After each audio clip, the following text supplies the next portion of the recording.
Stop using your debit card online or offline. You're asking for big trouble. This is the Raising Carter podcast. I am your host, Ramon Weatherall. I'm flying solo on this one. I don't have the star of the show, Carter, with me, but this podcast and every episode is dedicated to the people we help. We help fathers with sons ages 5 to 7, teaching them essential life skills so they can become productive men, because we need more of that nowadays and into the future, who avoid becoming victims to pitfalls of financial literacy or financial illiteracy, relationships, and manhood. Now, I'm not saying that your son or my son is not going to have issues with any of these things. You can make some mistakes that you can never come back from. I know that firsthand because I have a brother in prison right now doing 54 years for mistakes or choices he made in all three of those areas: financial literacy, money, relationships, and manhood.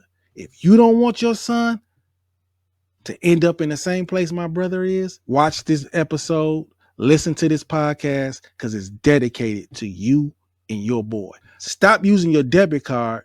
You're asking for trouble. How many times do you use your debit card every day? How many times do you use your debit card every day? Just think about how many times do you use it in a week? Because essentially a debit card, all it is a electronic check. So for some of you that might be in your early 20s or early 30s, you don't even know what a check is. When you go to the store, you would take this piece of paper and write a check out. You would write who you pay to the order of this, this person, if you at Foot Locker or wherever, and then you write the amount on it, you tear it off. It was a piece of paper. It's what your debit card used to be. But even back then, I can remember cashiers, people hated checks. People hated, processing checks. So banks came up with the debit card. Because before that, the debit card, you had an ATM card and you could get cash. Your debit card is only good for just that, going to get cash at the ATM, at the bank. That's all it's good for. Because any time you use your debit card, your information, your banking information can be compromised. It's linked right back to your account. And there are different laws that govern credit cards and debit cards. They make the debit card sexy, and they show you commercials like this. With this card, I can cop the freshest kicks online, fill up my tank, grab my morning coffee, and even stock up on groceries. It's all about convenience. Life's fast. Your money should keep up. Tap, swipe, or click your way through your day. They make it sexy. They make it cool. Use your debit card. It's much easier. It's an electronic check. That's all it is. But you don't know that. But now you know, because you're here on the Raising Carter podcast, and we're here to help you, help fathers, help sons, help men understand that you don't need to only use your debit card if you're getting cash. That's the only time you want to use your debit card. Now let me make it simple and plain for you. Let's go back to school. Let's go back to school. We gonna go to class now. My class ain't boring though. Here we got the debit card that you use every day, all the time. You don't even carry cash. You got your debit card with you everywhere, just flinging it, just slanging it everywhere. Well, it's directly linked to your bank account. Imminent financial impact of fraud. So if somebody does something, fraudulent with your debit card, your checking account is affected. The checking account you pay your rent with, you pay your mortgage with, you pay your bills with, you have your spending money with, you pay your car note with, everything is affected now.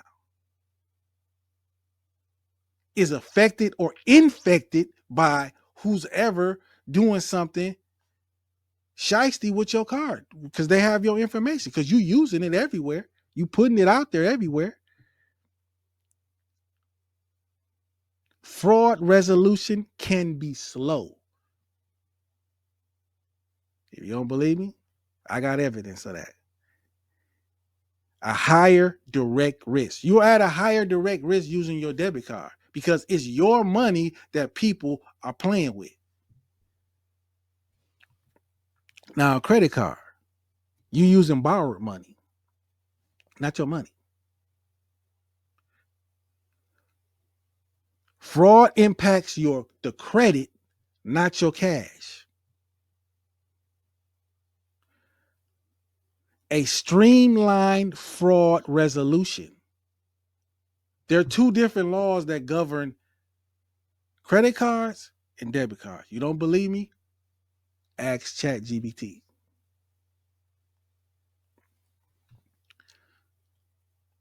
Lower direct risk. When you use your credit card and there's a dispute, you have 60 to 120 days to dispute the charge on your credit card. But if it's fraud, there is no time limit. But you can only dispute a charge that is posted. You can't dispute a pending charge on your credit card. If you're lucky enough for customer service at a bank to give you your money back for any type of fraud or any type of transactions that you say you didn't make, good luck with that. But credit cards and debit cards are not equal because a debit card, you are playing with your own money. And debit cards, along with credit cards, have fees. That's why the bank loves the debit card because it can charge fees. The merchant fees that come along with the debit card is why it's so popular with the bank. As soon as you open an account, what do they say? You want to open you need a debit card? You need a credit card? You need a debit card? You know, there is no such thing as an ATM card anymore. That's gone. That's gone to the wayside. Maybe somewhere, some bank somewhere, but most banks, they're pushing their debit cards because of the merchant fees. And the fee that you need to know about the most is the interchange fees. The bank receives a fee for handling the transaction securely. So they receive a fee, and it's the largest portion of the transaction fee. The interchange fee is the largest part of the transaction fee. They receive money for handling it securely. But when there's a dispute on your account, they're more than likely not to pay you for what they should have done securely. Now, where they do that at? That's like hiring a security guard, a bodyguard. You get hurt while you in his presence, and he still wants you to pay him.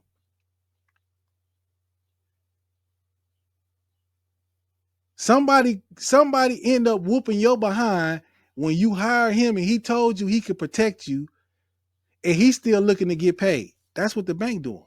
And they doing that to everybody.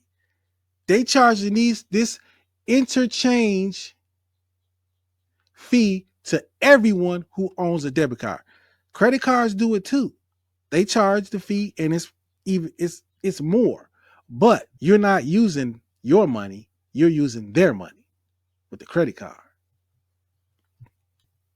Every time you go somewhere, This is how you should, every time it's time for you to buy something. It's time for you to do a transaction online, offline. You need to be like this brother right here, using your credit card and treating debit cards like this right here. Yo, these headphones are fire.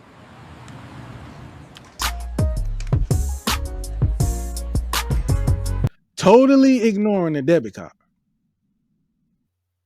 Let me play it again. Yo, these headphones are fire.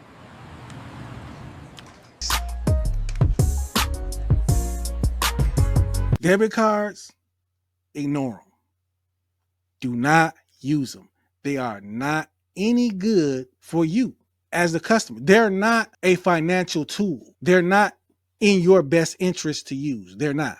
They're not. And I'm not gonna lie, I've used them all. I've used them.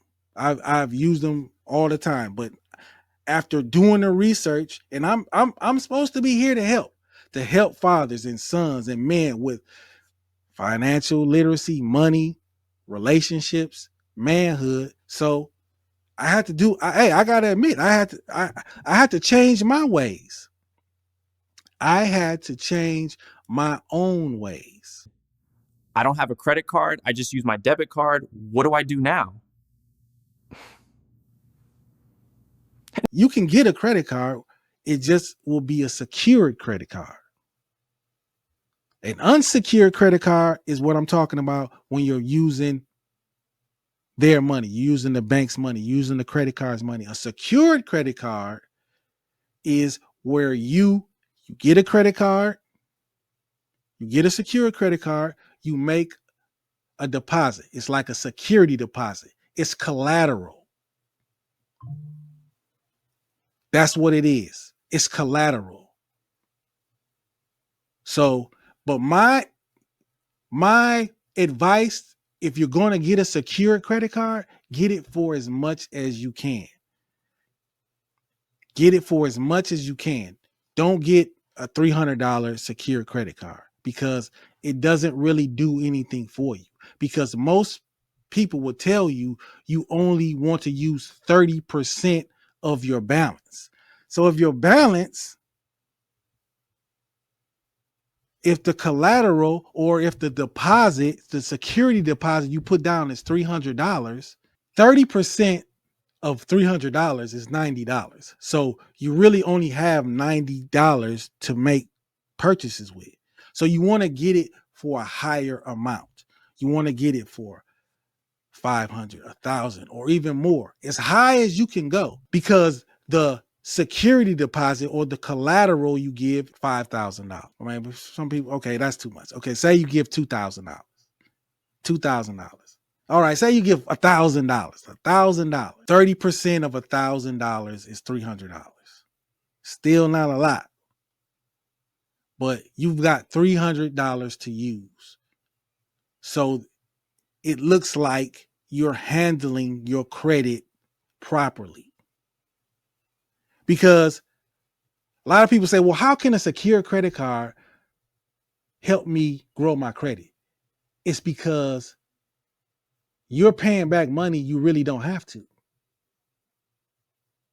Just like a security deposit, when you go rent an apartment and you mess up the walls or you mess up the apartment, they taking those repairs and that money from that security. That's the same thing that's happening with a secure credit card. So if you don't make payments, they're just taking it from the money, the collateral, the money you gave them ahead of time. So if you're constantly making payments with that on the purchases on that you use with your secure credit card, you're showing them, okay, this person is paying back money they don't even have to. Because all a good credit score is, all you're showing the credit card company is you're good at paying back debt. You're good at paying back the money you owe the credit card. That's all your credit score is. It doesn't mean you're good at handling money. It doesn't mean you have a lot of money saved somewhere or investments. It doesn't mean any of that. So people say, "Oh, check his credit score, girl. Check." No, all that credit score means is you're good at paying back debt. Okay, so we shutting all that down. Okay, You can have a bad credit score and have millions of dollars. All your credit score means is you're good at paying back debt. That's all it means. You can have a great credit score with no money in the bank, no emergency fund, no nothing. So if you're going to use anything for transactions online or offline, you want to use a credit card, whether it's secured or unsecured. Okay. I think even Chime has a credit builder type of credit card, but you you can deposit money into the credit builder, and then that's the money that you could do transactions with. All right. As far as the fraud protection and things on that, I have to get back to you on that. But at least it's better than having it linked to your checking account that your car payment comes out, your mortgage comes out, your rent comes out, the grocery expenses come. No, if you pay, no. At least if you're using the Chime credit builder, you put money into that. You can allocate money to that you're going to use to spend and do things online, offline with purchases. And if you don't believe what I'm saying, if you think, oh, I'm just making this video, it's not true. It's not true. He's just making it. Check out this video right here. I never use a debit card, but I would always just have one in my wallet just in case. And we were out eating one night, and my wallet like fell out of my pants, right? So it was like sitting on the floor. I didn't think anything of it. And I don't totally know what happened, but as we left the restaurant within an hour, every single credit card, including my debit card, was being flagged, right? Flight here, flight there, flight there. It was like $20,000 just like that, collectively. And I was like, okay, called each credit card, and every credit card was like, okay, cool. Like, we'll handle it, and never had to worry about it again. The debit card, they send me like 15 purchases, right? And I'm like, I didn't make these purchases. So they basically hit me back a month later and they go, sorry, we couldn't prove it, so you're paying for it. I'm like, are you kidding me? Like, I have proof of where I was. And so be careful with debit cards for that reason. Like, it's not the same as credit. On debit, they're spending your money and the bank is not hooking you up and covering that if somebody's fraudulent with it. 100%. The bank is not hooking you up and taking care of any fraudulent transactions, any janky things going on, any purchases that you're saying you didn't make. They're not doing that. They're not in the business of doing that. Think about it. Just think about it. They're not in the business of doing that. So if you got any value from this video, check out the playlist of videos that I have all on financial awareness, videos with me and my son, because this, like I said, this podcast, this YouTube channel is here for that reason, helping fathers teach their sons essential life skills so they can be productive men and avoid becoming victims of pitfalls when it comes to financial literacy, relationships, and manhood. Because ignorance is expensive. And I'm out of here. Peace.